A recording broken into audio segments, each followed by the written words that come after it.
In the beginning, we sought information from whomever we encountered along the road. Do you think taking traditional Chinese medicine can lead to kidney dialysis? Do you think taking traditional Chinese medicine can lead to kidney dialysis? Do you think taking traditional Chinese medicine can lead to kidney dialysis? With a view to acquiring truly professional advice, we visited Professor Li Demao. Dr. Li is recognized not only as a skilled practitioner of Chinese medicine, but also as a respected professor at the China Medical University. And here we are. 我会认为呢，中药的定义要至少符合这3个条件。I believe the definition of traditional Chinese medicine must fulfill at least 3 essential criteria. The first criterion stipulates that it must be documented in ancient texts.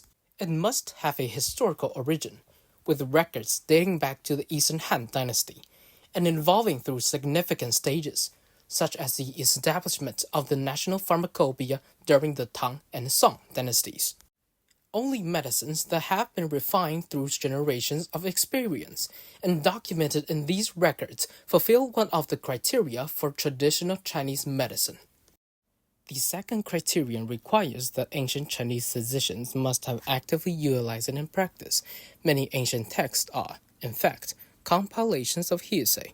For instance, Li Shizhen's Compendium of Materia Medica contains an appendix discussing mummies. It mentions a specific account from a book, stating that in Arabia, there were individuals who consumed nothing but honey, and, over time, their body transformed into medicinal substances. It was said that when someone was injured or ill, they would consume the flesh of these mummies for healing. However, these accounts were purely anecdotal and not indicative of actual medical practice by physicians. Thus, mummies do not conform to my definition of the traditional Chinese medicine, as they were never utilized by ancient physicians. The third, and perhaps most crucial criterion is that the medicine must be prescribed by qualified, contemporary practitioners of traditional Chinese medicine, utilizing the 4 diagnosis methods: observation, listening and smelling, questioning, and pulse analysis. Only medicinal materials prescribed in this manner align with the definition of traditional Chinese medicine.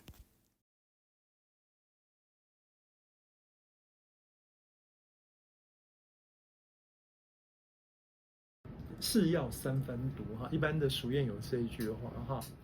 There is a saying, medicine is 3 parts poison, implying that while medicine serves specific therapeutic purposes, it inevitably carries some side effects. This notion is frequently mentioned in ancient texts, which caution that certain medicines, when consumed excessively or over prolonged periods, can harm the spleen, stomach, and lead to other adverse effects. Such consequences are, to a certain extent, unavoidable. As a result, some traditional Chinese medicines may place a strain on the kidneys or liver.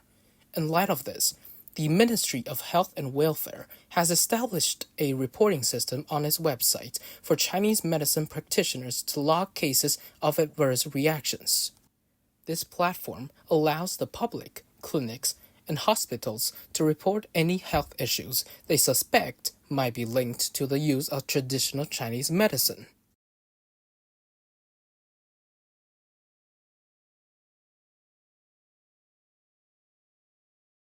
再从历史的角度来看，所谓补肾这个概念 From a historical perspective, the concept of tonifying the kidneys primarily emerged during the Ming Dynasty, when the development of kidney Mingmen theory. This led to the widespread belief that traditional Chinese medicine was mainly associated with treating kidney deficiencies. For instance, goji berries, as documented in ancient texts, are considered neutral in nature, neither excessively hot nor cold, and are generally safe unless there are concerns about pesticide residues or contamination. Similarly, 六味地黄丸 is often taken for general health maintenance. However, in cases of diagnosed kidney disease, these medicines should be prescribed only by a qualified Chinese medicine practitioner. Regarding maca, I classify it as a herb rather than a traditional Chinese medicine because it is absent from ancient texts and was not utilized by traditional Chinese physicians.